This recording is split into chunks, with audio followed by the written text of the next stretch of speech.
Aujourd'hui, nous allons explorer deux histoires vraiment effrayantes. Nous allons commencer sans tarder par la première histoire. Comme nous sommes enfants, nous avons peur du noir, mais parfois ce n'est pas une peur, c'est un avertissement. C'est l'histoire de Liu et de la fois qui vivait sous son lit. Liu avait 9 ans. Sa mère travaillait tard, alors qu'il restait souvent seul le soir. Un soir d'orage, alors qu'il s'apprêtait à dormir, il entend une voix faible, cassée, presque un souffle. « Liu, tu peux m'aider ?» Il regarde sur le lit. Rien. Il croit rêver, jusqu'à que ça recommence chaque nuit. Toujours le même murmure. Ça devient de plus intense. Liu, j'ai froid. Liu, je suis coincé ici. Il en parle à sa mère. Elle dit que c'est sûrement un cauchemar. Mais il sait ce qu'il a entendu. Alors, il laisse un enregistrement audio près du lit. Le lendemain, il écoute et il entend cette phrase très claire. Liu, viens, sinon c'est toi qui viendras me tenir compagnie. Le soir suivant, Liu disparaît. Personne ne sait ce qui s'est passé. Mais dans sa chambre, le lit est intact. Et sur le matelas, le disque tourne encore. Il a capté une seule phrase cette nuit-là.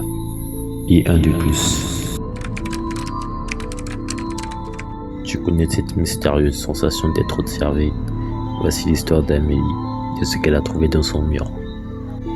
Amélie vient déménager seule. Elle entend un tic-tic la nuit. Au début, elle pense que c'est la plomberie, mais le son vient toujours du même endroit, le mur de sa salle de bain. Un jour, elle décide de regarder de plus près. Elle démonte une petite grappe et découvre une caméra cachée, toujours allumée, branchée et récente. Elle panique et débranche tout, prévient le proprio. Il jure qu'il n'est pas au courant de rien. Elle garde la caméra et regarde la carte mémoire. Il y a des semaines de vidéos. Elle est en train de dormir, de manger et de se doucher. Mais le pire, il y a une vidéo d'elle.